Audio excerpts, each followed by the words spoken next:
नमस्कार, आप देख रहे हैं आवाज। मैं हूं वीना सिंह और आइए अब नजर डालते हैं आज की खबरों पर। वन बाहुल्य सूरजपुर जिले में वन्य जीवों की भरमार है और इन वन्य जीवों के भी अपने दर्द होते हैं जो हर किसी इंसान को नजर नहीं आता है। लेकिन सूरजपुर जिले के एक आरक्षक की वन्य जीवों के प्रति मानवता और प्यार ने अपने आप में एक मिसाल पेश की है। इन भूखे बंदरों के लिए आरक्षक किसी मसीहा से कम नहीं है। देखिए ये खास रिपोर्ट। सैकड़ों की तादाद में दिख रहे ये बंदर कुदरगढ़ जंगल स्थित प्राचीन कुदरगढ़ी धाम में ही अपना डेरा जमाए रहते हैं, जहां आम दिनों में हजारों की संख्या में आने वाले श्रद्धालुओं द्वारा दिए जाने वाला प्रसाद ही इनका भोजन होता था। लेकिन कोरोना काल के दौर में मंदिरों के पट बंद होने के कारण श्रद्धालु नहीं आ रहे हैं और सुनसान पड़े कुदरगढ़ धाम में इन बंदरों के सामने भोजन का संकट गहरा गया है। रात रात भर ये बंदर अपने बच्चों को लिए भूख से बिलखते और चिल्लाते रहते, लेकिन एक आरक्षक बंदरों के लिए मसीहा बन गया। दरअसल कुदरगढ़ पुलिस चौकी में पदस्थ आरक्षक राजेश पटेल को भूखे बंदरों का दर्द देखा नहीं गया और फिर आरक्षक राजेश पटेल ने इन बंदरों की मदद के लिए अपने खर्च से भोजन की व्यवस्था रोजाना की। साथ ही आरक्षक ने सैकड़ों की तादाद में भूख से बिलखते इन बंदरों के लिए इंसानियत की मिसाल पेश कर दी। आरक्षक राजेश ने बताया कि एक और श्रद्धालुओं के नहीं आने के कारण बंदरों के सामने भोजन की समस्या खड़ी हो गई थी। वहीं जंगलों में भी इस साल तेंदू और दूसरे फलों के पैदावार की कमी होने की वजह से इन बंदरों को बेहद परेशानी हो रही थी। ऐसे में बीते 1.5 महीने से आरक्षक इन बंदरों को भोजन कराकर पेट भरने का कार्य कर रहे हैं। वहीं जब पुलिस विभाग के उच्च अधिकारियों को आरक्षक के इस नेक कार्य की जानकारी लगी तो उन्होंने भी आरक्षक को आर्थिक मदद कर बंदरों को भोजन कराने का आश्वासन दिया है। मैं वहाँ हमेशा मैंने सेवा में लगे रहता हूँ माई का भी। अभी लॉकडाउन के दरमियान जो है कि दर्शनार्थी जाना आना बंद कर दिए। बंदर वहाँ कम से कम 400-500 बंदर हैं और वो छोटे छोटे बच्चे हैं, भूख से बहुत तड़प रहे थे। रात भर बंदर रोना चालू कर दिए। इसके बाद मैं अपने तरफ से कुछ मुर्रा उर्रा खिलाना चालू किया, है ना। फिर धीरे धीरे उनको तरबूज टमाटर वगैरह सब कुछ मैंने प्रतिदिन मैंने आज कम से कम 2 महीना हो 1.5-2 महीना हो गया होगा खिलाते खिलाते, और वही करते आया कि सेवा करूँगा बंदरों का। बाकी जितना भी पैसा लग जाए उसका कोई चिंता नहीं किया मैं। और मैंने प्रतिदिन 1 बोरा 1.5 बोरा मैंने मुर्रा तो रोज़ ही खिलाता हूँ। मैं घर में भी रहता हूँ, इसके बाद भी वहाँ पर लोगों को लगा के रखा हूँ। यहाँ से फ़ोन करता हूँ कि बंदरों को खाना मिला कि नहीं मिला, आप भी से ध्यान दीजिए उस पर। शुरू करने के बाद फिर एडिशनल साहब गए, फिर पुलिस अधीक्षक महोदय श्रीमान जी ने हमको फिर वहाँ पर अखिलेश सर ने फ़ोन किया और फिर वहाँ से भी सहयोग मिलना चालू हुआ। वहाँ से मुझे पैसा मिलता है, 3000 आसपास मिल चुका है और बोले हैं कि जितना भी खर्च होगा हम लोग भी देंगे और मैं भी अपने तरफ से सहयोग पूरा करते रहता हूँ, कमी उनको नहीं होने दिया जाएगा। एक और बीते 1 साल से कोरोना का दौर चला आ रहा है तो वहीं बीते 1.5 माह से अधिक वक्त से जिले में लॉकडाउन लगा हुआ है। ऐसे में श्रद्धालुओं के अभाव में बंदरों को भोजन की समस्या तो हुई है, लेकिन जब आरक्षक द्वारा बंदरों को खुद के खर्च से भोजन कराने की बात कुदरगढ़ धाम ट्रस्ट के सदस्यों को लगी तो वे भी आरक्षक के इस काम से बेहद प्रभावित हुए और तारीफ करते नजर आए। वहीं अब बंदरों के लिए ट्रस्ट के द्वारा भी भोजन की उपलब्धता कराने की बात कही जा रही है। आरक्षक द्वारा किया गया कार्य काफ़ी सराहनीय है। आरक्षक द्वारा किए गए कार्य को अन्य लोगों को भी, समाज सेवी संगठनों को भी इस कदम को आगे बढ़ाते हुए उनका सहयोग करना चाहिए। और एक बहुत अच्छा पहल है उनके द्वारा कि एक शासकीय सेवक रहते हुए भी उन्होंने यह पुनीत कार्य किया है। और मैं ट्रस्टी होने के माध्यम से मुझे भी इस जानकारी मिली है और मैं भी चाहूँगा कि वन्य जीव जो वहाँ पे हैं, बंदर वगैरह हैं, जो उनके लिए भोजन की व्यवस्था की जाए। पर्यावरण को संतुलित रखने के लिए इंसान और वन्य जीवों की समानता ही बेहद जरूरी है। ऐसे में इंसानों को ही जंगल और वन्य जीवों की देखरेख की जरूरत है। बहरहाल आरक्षक द्वारा भूखे बंदरों के भोजन के लिए उठाया गया कदम इंसानियत के लिए भी एक मिसाल है। सूरजपुर से आवाज के लिए जानी खान की रिपोर्ट। भारतीय अंतरिक्ष अनुसंधान संगठन इसरो ने अंबिकापुर के राजीव गांधी शासकीय स्नातकोत्तर महाविद्यालय यानी कि पीजी कॉलेज में लाइट डिटेक्टिंग सिस्टम LDS लगाया है। इस संभाग के विभिन्न इलाकों में गिरने वाली आकाशीय बिजली की मॉनिटरिंग की जा रही है। मशीन की देखरेख का जिम्मा इसरो ने कॉलेज के भौतिकी विभाग को सौंपा है। सरगुजा संभाग में आकाशीय बिजली की चपेट में आने से हर साल दर्जन भर से भी ज्यादा मनुष्य और मवेशियों की मौत हो जाती है। इसी को देखते हुए पीजी कॉलेज में LDS लगाया गया है। ये उपकरण पूर्णतः कंप्यूटराइज्ड और ऑटो ऑपरेटेड है। वहीं सरगुजा और बस्तर संभाग को गाज के दृष्टिकोण से बेहद संवेदनशील माना जाता है।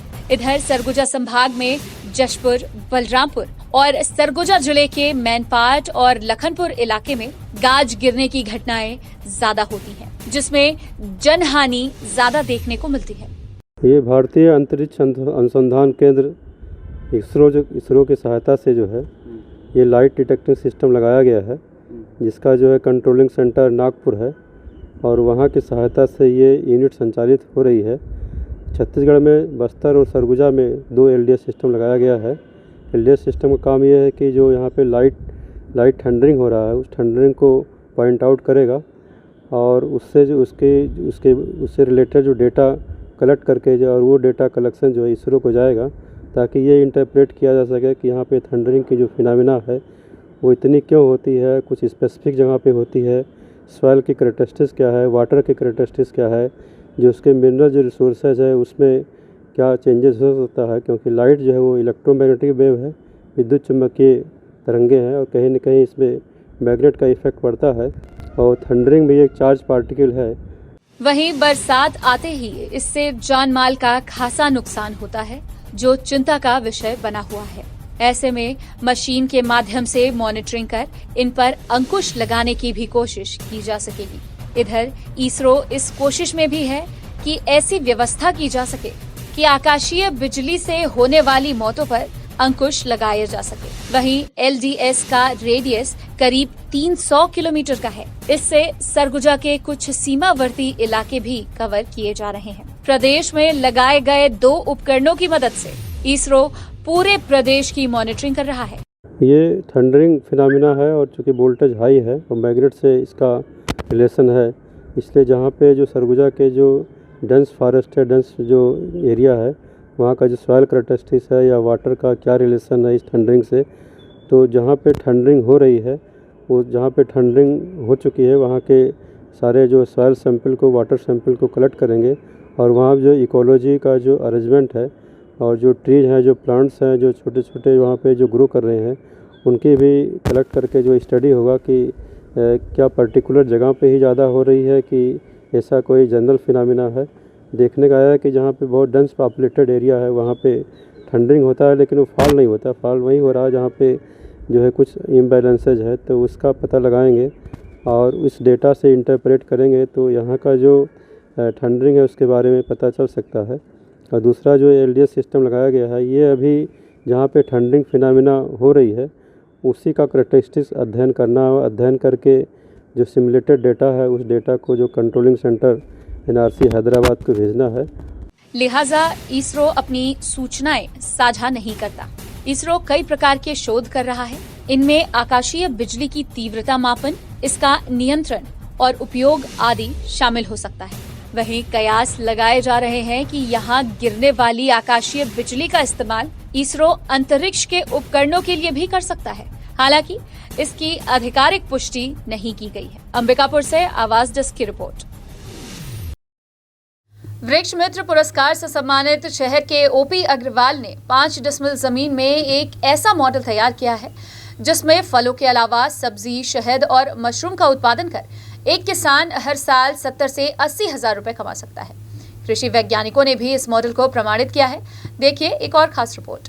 कोरोना काल के इस दौर में जहां देश में ऑक्सीजन को लेकर हाहाकार मचा हुआ है, वहीं दूसरी तरफ ऑक्सीजन सिलेंडर को लेकर मरीज के परिजन काफी परेशान होते दिखे। लेकिन इन सब के उलट अंबिकापुर शहर के रहने वाले वृक्ष मित्र OP अग्रवाल बताते हैं कि प्रकृति को बचाए रखने के लिए उनका झुकाव बागबानी की ओर बढ़ गया। वहीं उन्होंने 50 एकड़ फार्म हाउस की बंजर जमीन पर कुछ हिस्सों में आधुनिक तरीके से पेड़ लगाना और खेती करना शुरू कर दिया। वहीं देखते ही देखते हजारों की संख्या में लगे पौधे अब पेड़ बनकर तैयार हो गए हैं। जिससे शहर के लोगों को अब पर्याप्त मात्रा में ऑक्सीजन भी मिल रहा है। आज ये कल्पना से परे है, पूरे भारत में नगर निगम में इतना बड़ा क्षेत्र आपको पार्क के रूप में कहीं नहीं मिलेगा। और इन्हीं सब कहानियों से प्रेरित होकर सेवारी का मेरा फलदार प्लांटेशन जो देखा गया, सोशल फेंसिंग, सामाजिक सुरक्षा, निजी क्षेत्र में बहुत बड़े पैमाने पे प्लांटेशन हुआ। यहाँ से लोग प्रेरित होते थे।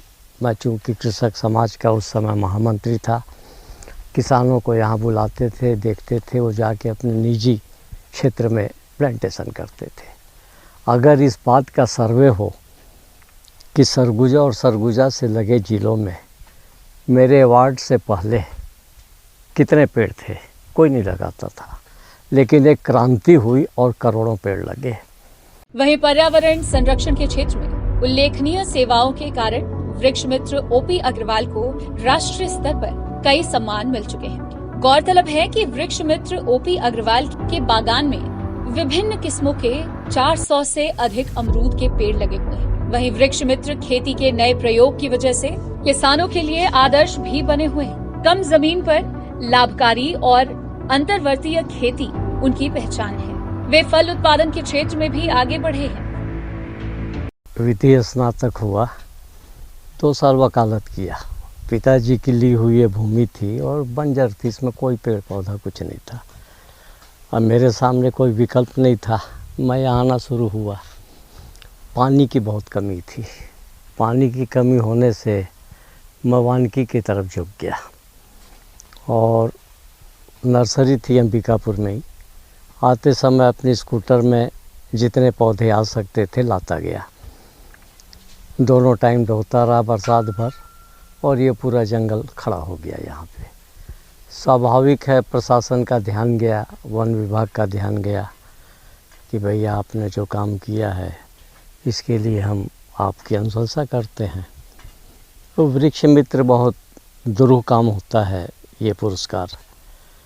ये डीएफओ, कंजर्वेटर, चीफ कंजर्वेटर, उसके बाद पीसीसीएफ, फिर फॉरेस्ट सेक्रेटरी, मिनिस्टर से अनुमोदन लेके नाम दिल्ली जाता है और वहाँ उनको ये लगेगा तो वहाँ से वैल्यूएशन के लिए टीम आएगी। आपने जो अपना निजी काम किया है इसमें 100 में 10 नंबर है। आपने लोगों के लिए क्या काम किया है ये महत्वपूर्ण होता है। 50 एकड़ का फार्म है ये और इसमें आधे से ज़्यादा हिस्से में मैंने बगीचा और वन लगाया है। आम की 17 प्रजातियां हैं, लगभग 300 पेड़ आम के हैं मेरे पास, अमरूद के 500 पेड़ हैं। धीरे धीरे खेती के लायक अनुरूप ये भूमि नहीं है, मतलब पानी का नितांत अभाव है। उस स्थिति से मैं फिर वन और बगीचे की तरफ मुड़ा। जहाँ हमारे पास साधन ना हो तो कुछ तो करना पड़ेगा। तो ये परिस्थिति ने मेरे को ये करने के लिए तैयार किया। देखिए मेरा पूरा जीवन निकला है इसमें, मेरा और कोई काम नहीं है। बहरहाल वृक्ष मित्र की जितनी सराहना की जाए उतनी ही कम है, क्योंकि जिस तरह पिछले 4 दशक से पर्यावरण को संरक्षित करने के लिए उनके द्वारा कई किस्म के पेड़ पौधों को लगाया गया है, आज वो विशाल वृक्ष के रूप में सभी पौधे तैयार हो चुके हैं। साथ ही ओपी अग्रवाल किसानों के लिए आदर्श बने हुए हैं। अंबिकापुर से आकाश प्रधान के साथ आवाज डेस्क की रिपोर्ट। खबरों का सिलसिला जारी रहेगा, लौटते एक छोटे से ब्रेक के बाद।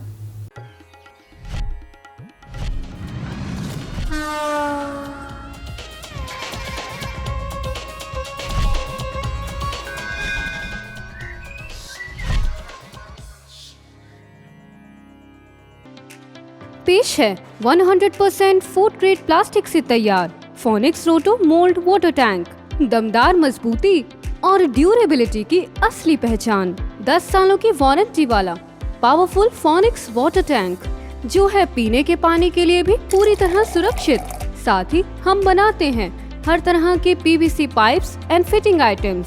संपर्क करें 9826515093 पर।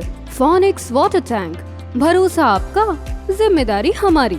प्यूरल केयर 2011 से निरंतर अपनी सेवाएं प्रदान करते आ रहे हैं। यहाँ पर आपको मिलता है प्योर मिल्क और सभी मिल्क प्रोडक्ट्स। आप हमारे प्रोडक्ट्स को हमारे किसी भी नजदीकी प्यूरल केयर शाखा से अथवा हमारे प्यूरल केयर ऐप को प्ले स्टोर से डाउनलोड करके प्राप्त कर सकते हैं। हमारा कस्टमर केयर नंबर है 8871110770। VM इंटरनेट सर्विस शहर का सबसे सस्ता high speed fibre internet service 100 Mbps मात्र 700 रुपए में विद टैग। तो चाहे वर्क फ्रॉम होम हो या ऑनलाइन क्लास, याद रखें VM इंटरनेट सर्विस। अधिक जानकारी के लिए संपर्क करें Vande Mahamaya cable network, VM internet service, Alaknanda complex, प्रथम तल, अग्रसेन चौक, अंबिकापुर, सरगुजा। Mobile number 9111785555 7440765555।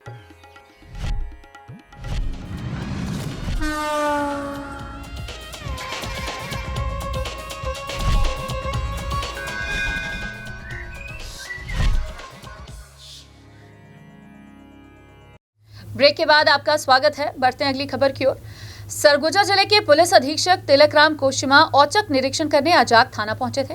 इस दौरान उन्होंने लंबित प्रकरणों की जानकारी ली, साथ ही जिले के समस्त थाना और चौकी प्रभारियों को लंबित मामले के निपटारे के लिए दिशा निर्देश जारी किया है। सरगुजा जिले के समस्त थानों में कोई भी मामला लंबित न रहे और सभी मामलों का जल्द से जल्द निपटान हो सके, इसे लेकर सरगुजा पुलिस अधीक्षक तिलकराम कोशिमा के द्वारा निर्देश जारी किया गया है। साथ ही संबंधित थानेदार को दर्ज मामलों में कार्यवाही और आरोपियों की गिरफ्तारी की जानकारी ली जा रही है। इसी क्रम में आज जिले के पुलिस अधीक्षक द्वारा अजाक थाने का आकस्मिक निरीक्षण किया गया। निरीक्षण के दौरान थाने में पुराने लंबित मामलों की जानकारी ली गई, साथ ही किस कारणवश मामला लंबित है और उक्त मामलों में आरोपियों की गिरफ्तारी हुई है या नहीं, सभी तथ्यों की जानकारी एसपी ने ली। इसके साथ ही एसपी तिलकराम कोशिमा ने बताया कि अंबिकापुर सीएसपी और अजाक थाना प्रभारी को अलग अलग लंबित प्रकरणों की जांच कर शीघ्र निराकरण करने के निर्देश दिए गए हैं, जिससे आरोपियों की गिरफ्तारी समय पर हो सके। साथ ही एट्रोसिटी एक्ट में शिकायत करने वाले प्रार्थियों को राहत राशि और अन्य चीजें जो मिलनी चाहिए वो समय पर मिल सके, जिसे लेकर पुलिस अधीक्षक ने दिशा निर्देश समस्त थाना प्रभारियों को दिए हैं। आज एजेके थाने का मेरे द्वारा आकस्मिक निरीक्षण किया गया है। इस निरीक्षण के दौरान जो पुराने पेंडिंग मामले हैं, क्यों पेंडिंग रखा गया है, किस कारण से पेंडिंग रखा गया है, आरोपी की गिरफ्तारी क्यों नहीं हो पाई है, किसी किसी प्रकरण में मैं देख रहा हूँ दाखिल खारिज पंजी की वजह से चालान पेश नहीं हो पाया है, किसी प्रकरण में पटवारी का नक्शा अप्राप्त है जिसकी वजह से चालान पेश नहीं हो पाया है। तो अभी मैंने सीएसपी जो कि डीएसपी एजेके का भी कार्य देखते हैं उनको और एजेके थाना प्रभारी इनको अलग अलग प्रकरणों में जो कि लंबित है शीघ्र निराकरण के लिए, ताकि गिरफ्तारी समय पर हो और लोगों को समय पर राहत राशि और अन्य चीज़ें जो मिलना चाहिए एट्रोसिटी एक्ट के प्रकरण में वो मिल सके, वो सभी निर्देश मैंने दिए। छत्तीसगढ़ शासन के खाद्य नागरिक आपूर्ति और उपभोक्ता संरक्षण मंत्री अमरजीत भगत की अध्यक्षता में जिला पंचायत सभा कक्ष में कस्टम मिलिंग और सार्वजनिक वितरण प्रणाली की संभाग स्तरीय बैठक आयोजित की गई। बैठक में संभाग के जिलों में समर्थन मूल्य में उपार्जित धान का निराकरण, सार्वजनिक वितरण प्रणाली के क्रियान्वयन तथा पीडीएस प्रदाय केंद्रों में राशन सामग्री की उपलब्धता और वैज्ञानिक भंडारण की स्थिति की समीक्षा की गई। खाद्य मंत्री ने कहा कि सार्वजनिक वितरण प्रणाली के अंतर्गत संचालित उचित मूल्य दुकानों को आवंटित खाद्यान्न में मात्रा कम होने पर संबंधित खाद्य अधिकारी पर कार्यवाही की जाएगी। बारदाने में भर्ती की गई खाद्यान्न की वजन कराने के बाद सही मात्रा होने पर ही दुकान संचालक को प्रदान करें। सर, संभागीय बैठक है आज खाद्य विभाग का बैठक लिया गया, जिसमें खाद्य विभाग के साथ साथ संबंधित नागरिक आपूर्ति निगम, डीएमओ, सभी एसडीएम जो प्राधिकारी होते हैं इसमें पीडीएस सिस्टम में, और कोऑपरेटिव बैंक के जो नोडल अधिकारी हैं, सभी लोगों का मीटिंग आज यहाँ लिया गया। इसका उद्देश्य है कि बरसात आने को है और समिति में धान पड़ा ना रहे समिति से उठाव करके और उसका निराकरण कराना है। कहीं भी धान भीगने या खराब होने की शिकायत नहीं आनी चाहिए, इसलिए इस बैठक को आहूत की गई थी और सभी लोगों को निर्देश दिया गया था कि 1 सप्ताह के अंदर सभी समिति खाली होना चाहिए और इसका सभी पालन करेंगे। दूसरी बात, जो पीडीएस के संचालन में जहाँ जहाँ से भी शिकायत आई है उसका निराकरण जून अंतिम 30 जून तक कंप्लीट करके उसका रिपोर्ट देंगे और जहाँ जहाँ शिकायत है वहाँ संचालन बदलने का निर्देश दिया है। सूरजपुर जिले के ग्राम करकोली का एक परिवार बुधवार को आशियाना छिन जाने के डर से गुहार लगाने कलेक्टर कार्यालय पहुंचा था। इस दौरान पीड़ित परिवार काफी देर तक बाहर ही कलेक्टर से मिलने बैठा हुआ था। पीड़ित परिवार ने बताया कि भैयाथान जनपद के करकोली गांव में उनका परिवार 50 सालों से गुजर बसर कर रहा है। परिवार का कहना है कि शासकीय भूमि जो कि छोटे झाड़ के जंगल मध्य में दर्ज है, उस भूमि पर वे 50 सालों से भी अधिक समय से निवास कर रहे हैं। वहीं अब पंचायत ने उनको भूमि खाली करने का फरमान जारी कर दिया है। परिवार के मुखिया ने बताया कि सरपंच उसके घर आकर मकान छोड़ने का दबाव बना रहा है। वहीं पीड़ित परिवार न्याय दिलाने की मांग को लेकर कलेक्टर कार्यालय के सामने डेरा जमाए हुए था। जब इस मामले की जानकारी कलेक्टर को लगी तो उन्होंने पीड़ित परिवार की समस्याओं को सुना और निराकरण करने का आश्वासन दिया है। हजूर हमन घर में सरकारी जमीन में रहें, हमार बाप दादी रही हमन नहीं जानत रहें कि काकर सरकारी है कि पट्टा वाला है। उमें रहते रहते मोर बाप हसीरा गिस, मोर बाप महतारियों डेट हो गिस। डेट होने के बाद मैं इतना बाल बच्चा हो गिस, मोर निवासी हो बाल बच्चा हो गिस। आज उमें गौशाला बना दी। गौशाला बनाए के बाद मोके कुदावत वो 50-60 साल से अधिक है। 50 साल तो मोके हुआ थे रहे मोर बाप रही वही में मोर इतना लड़का छुआ हो गई, बेटी लड़का बेटा लड़का नाती पुतीदार हो गए। मैं कहाँ जाऊँ घर से? कल से काली वायरी सरपंच। वक्त है एक और छोटे से ब्रेक का, जल्द लौटते हैं।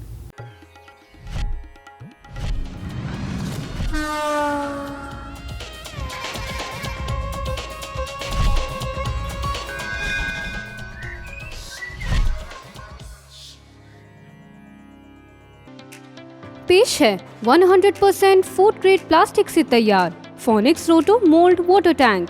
दमदार मजबूती और ड्यूरेबिलिटी की असली पहचान। 10 सालों की वारंटी वाला पावरफुल फोनिक्स वाटर टैंक जो है पीने के पानी के लिए भी पूरी तरह सुरक्षित। साथ ही हम बनाते हैं हर तरह के PVC pipes and fitting items. संपर्क करें 9826515093 पर। फोनिक्स वाटर टैंक, भरोसा आपका, जिम्मेदारी हमारी। प्यूरल केयर 2011 से निरंतर अपनी सेवाएं प्रदान करते आ रहे हैं। यहाँ पर आपको मिलता है प्योर मिल्क और सभी मिल्क प्रोडक्ट्स। आप हमारे प्रोडक्ट्स को हमारे किसी भी नजदीकी प्यूरल केयर शाखा से अथवा हमारे प्यूरल केयर ऐप को प्ले स्टोर से डाउनलोड करके प्राप्त कर सकते हैं। हमारा कस्टमर केयर नंबर है 8871110770। VM इंटरनेट सर्विस शहर का सबसे सस्ता high speed fibre internet service. 100 Mbps मात्र 700 रुपए में विद टैग। तो चाहे वर्क फ्रॉम होम हो या ऑनलाइन क्लास, याद रखें VM इंटरनेट सर्विस। अधिक जानकारी के लिए संपर्क करें Vande Mahamaya cable network. VM internet service, Alaknanda complex, प्रथम तल, अग्रसेन चौक, अंबिकापुर, सरगुजा। Mobile number 9111785555 7440765555।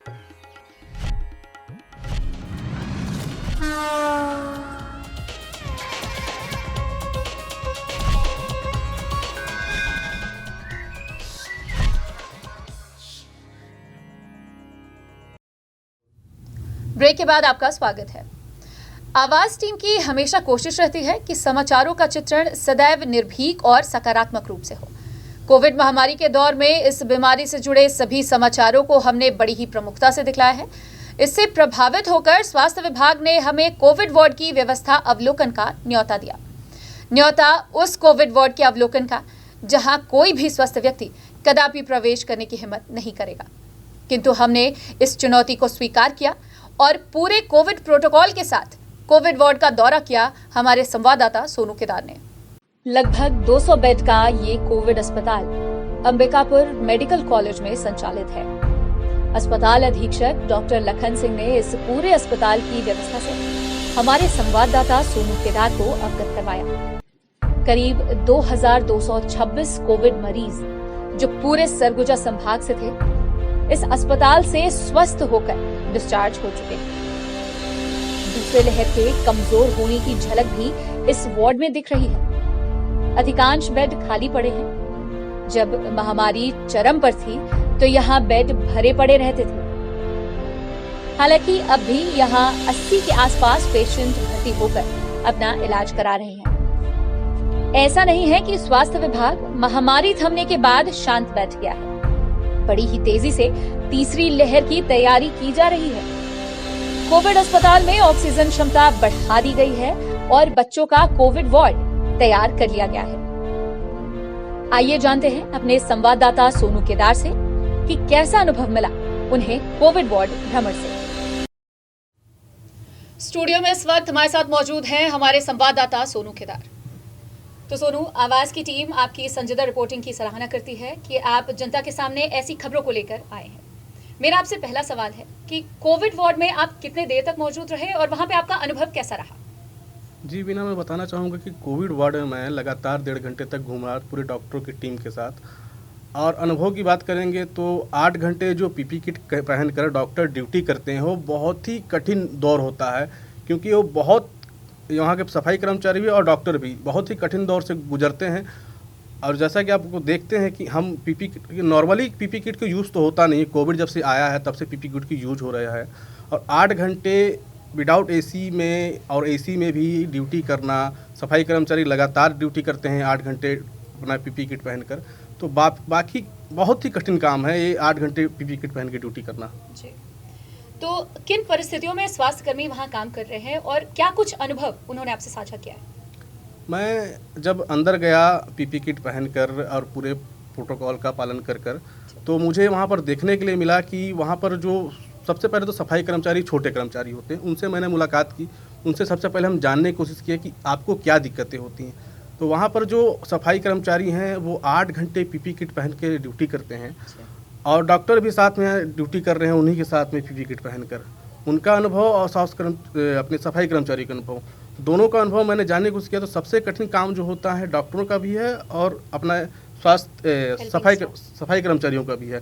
लेकिन जब मैंने सफाई कर्मचारियों से बात किया तो उनके आँख, जैसे क्या होता है पीपी किट पर पहनते हैं तो चश्मा भी लगाए रहते हैं, तो आँख में वो पूरा धुंधलापन रहता है उनके, वो पहचान नहीं पाते हैं आप किससे बात कर रहे हैं और वो पसीना से तरबतर रहते हैं। उनकी बहुत ही दयनीय स्थिति है, क्या है कि हमेशा पीपी किट का उपयोग तो किया नहीं जाता है। अभी कोविड जब से आया तब से पीपी किट का उपयोग हो रहा है।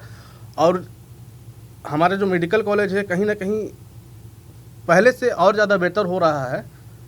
तो जब मैंने वहाँ पे डॉक्टरों से बात किया, वहाँ के मरीजों से बात किया लगातार कि यहाँ पर कैसा इलाज हो रहा है, आपका सफाई व्यवस्था है कि नहीं है, तो उन्होंने बताया कि पहले से बेटर है। पहले क्या है कि हमको बहुत चीज़ें सुनने के लिए मिलती थी, नकारात्मक चीज़ें कि हॉस्पिटल की अव्यवस्थाएं हैं, धीरे धीरे सुधार रहे हैं। और जैसे कि हम फिर बताना चाहूँगा कि मैं जो सफाई कर्मचारी हैं उनकी मैं बार बार इसलिए बात कर रहा हूँ कि वो बहुत ही कष्ट में काम करते हैं। 8 घंटे पीपी किट पहन के काम करना, डॉक्टर तो कम से कम एक बार राउंड मारकर चले जाता है, लेकिन अगर सफाई कर्मचारी की बात करें तो वो 8 घंटे लगातार वहाँ पर पीपी किट पहन के हैं। हमारे स्टाफ नर्सेस हैं वो पीपी किट पहन के लगातार रहती हैं। मैंने स्टाफ नर्सों से ही बात किया, वहाँ पर मरीजों से बात किया। वाकई में बहुत कठिन काम है। आप एक कोरोना वार्ड में समझना, लोगों से जो मरीज हैं उनसे तो आप मिल नहीं सकते बहुत डिस्टेंस करके, और उसके बाद भी उस काम को बहुत ही, क्या बोलना चाहेगा कि बहुत ही अच्छे से निभा रहे हैं उस काम को। जी, जैसा कि आपने कहा कि कोविड वार्ड को लेकर कई नकारात्मक तथ्य भी सामने आते हैं, तो वहाँ की साफ सफाई को लेकर जो नकारात्मक बातें सामने आती हैं उसको लेकर आपका क्या अनुभव है? देखिए, पहले तो मैं बताना चाहूँगा कि कई फुटेज वीडियो बाहर निकलते रहते हैं वहाँ पर कि कोई ख़राब खाना दे रहा है तो आपका बाथरूम ख़राब है। तो हमने इस विषय को भी लेकर डॉक्टरों से बात किया और अंदर गए, हमने देखा कि क्या वाकई में ऐसा है कि नहीं है। तो हम गए अंदर, पूरा पहले होता था, हो सकता है कि होगा, लेकिन हम जब अंदर गए तो हमने उस व्यवस्था को देखा कि कहीं ना कहीं पहले से लाख बेटर अच्छा हो गया है अस्पताल हमारा। एक तो पहली बात कि आपको बताना चाहूँगा, संभाग का सबसे बड़ा मेडिकल कॉलेज है ये, और यहाँ पर क्या होता है कि संभाग से कई मरीज आते हैं, पूरे संभाग से मरीज आते हैं। जैसे कि अपन प्राइवेट हॉस्पिटल की बात करें तो प्राइवेट हॉस्पिटल में कोई मरीज जा नहीं पाता, पैसे के अभाव रहता है। जी बिल्कुल। तो ऐसे में क्या है कि जो मरीज आते हैं वो मेडिकल कॉलेज के बदौलत हैं, उनसे मिलते हैं आकर। मेडिकल कॉलेज में आना बहुत ज़रूरी है और मेडिकल कॉलेज को उनको लेना ज़रूरी है, क्योंकि वो वापस नहीं कर सकता मरीज को कि आप चले जाइए, हम नहीं ले पाएंगे, ऐसा नहीं। उनकी मजबूरी है, वो लेंगे। उसके बाद वो लेते हैं, इलाज करते हैं। और स्वाभाविक है कि इतने बड़े हॉस्पिटल में कहीं ना कहीं थोड़ी मोड़ी गलतियां तो होती हैं। जी। तो सोनू, कोविड की तीसरी लहर को लेकर भी कई बातें सामने आ रही हैं, तो कोविड वार्ड में तीसरी लहर को देखते हुए किस प्रकार की तैयारियां होती हुई आपको दिखाई दी? जी बीना, इसको लेकर मैंने डॉक्टर लाखन सिंह से बात किया कि तीसरी लहर को लेकर किस तरह से तैयारी की जा रही हैं। तो जैसा कि अपन देखे वहाँ पर जाकर कि बच्चों के लिए स्पेशल 20 बिस्तरी अस्पताल बनाया गया, क्या है कि ऐसा बताया जा रहा है कि जो तीसरी लहर है हमारा, वो बच्चों पर ज़्यादा प्रभाव पड़ेगा। और एक नई चीज़ सामने आई थी, ब्लैक फंगस। तो ब्लैक फंगस को लेकर भी तैयारी कई जोरों से की जा रही है। कलेक्टर साहब भी लगातार मीटिंग लेते रहते हैं। हॉस्पिटल अधीक्षक जो हमारे लाखन सिंह सर है, वो भी लगातार राउंड करते रहते हैं। उसको लेकर 20 बिस्तरों बच्चों का हॉस्पिटल बनाया गया है और 100 बेड का और अस्पताल अपने को बनाया जा रहा है, ICU। क्योंकि तीसरी लहर की बात जैसे कर रहे हैं कि बहुत भयानक होगा, बच्चों पर ज़्यादा असर पड़ेगा, तो सबके लिए तैयारियां कहीं ना कहीं बहुत अच्छे से की जा रही है। और इसमें मेडिकल कॉलेज का जो डीन है, मेडिकल कॉलेज के डीन और अपने डॉक्टर लाखन सिंह जी जो हैं अधीक्षक, उनका सब बहुत बड़ा रिस्पांस है इस पर, और लगातार ये काम कर रहे हैं कि पहले से ज़्यादा बेटर हो जाए। जी, बहुत बहुत धन्यवाद सोनू आपका इस विषय पर हमारे साथ जुड़ने के लिए। तो आइए हम आपको दिखाते हैं कि अस्पताल अधीक्षक डॉक्टर लखन सिंह का इस विषय पर क्या कहना है। ये बहुत ही चैलेंजिंग है। पीपी किट पहन के आप जब अंदर रहते हैं, जो कि आपके पूरे शरीर कवर रहता है, ढके हुए रहते हैं, उसमें कई तरह की पीपी किट्स जो होते हैं, कुछ तरह जो पीपी किट होते हैं बिल्कुल एयर वो नहीं होता। हमारा जो यहाँ का जो एटमॉस्फेयर है उसके अकोमोडेट नहीं है। हालांकि जहाँ एसी है वहाँ तो प्रॉब्लम नहीं होता, लेकिन ऐसे और भी वार्ड है जहाँ एसी नहीं है, वहाँ पर काफ़ी दिक्कतें होती है। तो वहाँ पर जहाँ पर एसी वगैरह की सुविधाएं नहीं है, वहाँ पर हम लोग 6-6 घंटे का शिफ्ट रखा है, और बाकी जहाँ एसी की सुविधाएं हमारा 8-8 घंटे का शिफ्ट रखा हुआ है, और कंफर्टेबली कर रहे हैं। तो चैलेंजिंग है, प्रोफेशनल जॉब है, और उस चीज़ को एक्सेप्ट किए हैं। तो जो भी परेशानियाँ होती हैं आपस में चर्चा करते हैं हम लोग। और हाँ, ये मैं कह सकता हूँ कि पीपी किट पहनकर जो एक अलग जो अभी तक नहीं होता था, यूजुअली इतनी संख्या में हम लोग कभी ऐसे हैबिचुअल नहीं थे कि पीपी किट पहन के 6 घंटे 8 घंटे ड्यूटी करें। जो हमारे स्टाफ और हमारे कर्मचारी जो कर रहे हैं वो चैलेंजिंग है, और मैं कह सकता हूँ कि वो इतने कठिन परिस्थितियों में जिस परिस्थिति में काम कर रहे हैं, उसको जितना भी कहें वो कम है। उसके आप किस तरह से विजिट करते हैं? हमेशा जाते हैं कि आज अचानक कुछ विजिट करने का? मैं लगातार रिव्यू लेते रहते हैं हम लोग, मैं मेट्रन के साथ में, और फिर हमारे एडमिनिस्ट्रेटिव जो नोडल्स हैं उनके साथ में रिव्यू मीटिंग हमारी होती रहती है। मैं नियमित रूप से नहीं जाता हूँ, सप्ताह में कोशिश करता हूँ कि 1 या 2 या 3 विजिट, कभी एक ब्लॉक में, कभी दूसरे ब्लॉक में, जहाँ पर जैसी वो होती हैं। और एक चूँकि मैं एक क्लिनिशियन भी हूँ, मेरी खुद की एक उत्सुकता रहती है कि मैं जाके पेशेंट्स के बारे में मैं भी जानने की इच्छुक रहता हूँ। तो वो चिकित्सकों से बात करके, कुछ कॉम्प्लिकेटेड केसेस रहते हैं, तो ऐसा कुछ फिक्स नहीं है कि मैं आज 2 दिन ही जाऊँगा या दिन, कुछ ऐसे केसेस रहते हैं तो हम लोग टीम बना कर जाते हैं और चलिए उस पेशेंट को देखते हैं। तो ऐसे समय भी मैं अपने आप को कोशिश करता हूं कि मैं भी जाऊं। और चूँकि अब मैं जितना पेशेंट देखेंगे, चाहे वो कोविड पेशेंट हो चाहे कोई सा भी पेशेंट हो, रूटीन में तो मैं पूरे अपने वार्ड का, अपने विभाग का राउंड लेता ही हूं। बट कोविड के लिए कोशिश करता हूं कि कोई पेशेंट के बारे में जिस चर्चा करता हूं, कैसा पेशेंट है, क्या है। और कई पेशेंट ऐसे लगते हैं कि ICU में इतने दिनों से रहते हैं। तो आज जैसे हम लोग डेथ रिव्यू किए, डेथ रिव्यू में हमको पता चला कि कई पेशेंट 10-10, 15-15 दिन भी रहे हैं। तो ऐसे कुछ पेशेंट भर्ती थे, तो आज मेरी इच्छा हुई कि चल के उन पेशेंट को देखें। तो उसमें जैसे डायलिसिस के पेशेंट, यंग पेशेंट और कोमॉर्बिडिटी, उससे एक हम असेसमेंट करते हैं हम लोग कि इस तरह के कॉम्प्लिकेटेड पेशेंट को भी हम बचाया जा सकता है। तो मेरा एक अपना स्वयं की इच्छा होता है कि मैं जाके देखूं। तो दोनों काम हो जाते हैं, मेरा एडमिनिस्ट्रेटिव राउंड भी हो जाता है, और साथ में मेरा जो एक अपना खुद का एक प्रोफेशन है, डॉक्टर होने के नाते एक पेशेंट देखना भी हो जाता है। आप अंदर गए थे तो कुछ AC भी खराब थे, तो किस तरह से निर्देश देखे और क्या क्या अव्यवस्था देखने के लिए मिली? डॉक्टर्स इतने वो एसी ख़राब था तो एसी की न चिंता करते हुए भी वहाँ मेरे कर्मचारी जो उस परिस्थिति में काम कर रहे हैं वो काबिल तारीफ़ है। और एसी के लिए मैंने तत्काल इलेक्ट्रीशियन को बुलाया हूँ। और चूँकि वो कई एक तरफ का पूरे ब्लॉक का ही एसी ख़राब था, तो ख़राब एसी ख़राब नहीं है। मैं इसके पहले भी मैंने कई बार उनको निर्देश दिया था, तो कहीं पर से वो इलेक्ट्रिकल कुछ इशूज़ होते हैं तो उसको ठीक करने के लिए मैं निर्देश दिया हूँ। और कल जो जिसने वहाँ पर एसी का पहले काम किया है उसको कल ही बुलाकर उसको मैं बोलूँगा एक बार मेरे पूरा अपडेट कर। सरगुजा जिले में मानसून के समय पर आने की संभावना मौसम विभाग ने जताई है, जिसका असर भी अब देखने को मिल रहा है। मौसम का मिजाज बदलने लगा है, रुक रुक कर बारिश हो रही है। मौसम विभाग का कहना है कि मानसून पूर्वोत्तर भारत के अधिकांश क्षेत्रों में पहुंच चुका है। संभावना है कि 15 जून तक सरगुजा संभाग में भी मानसून दस्तक दे देगा।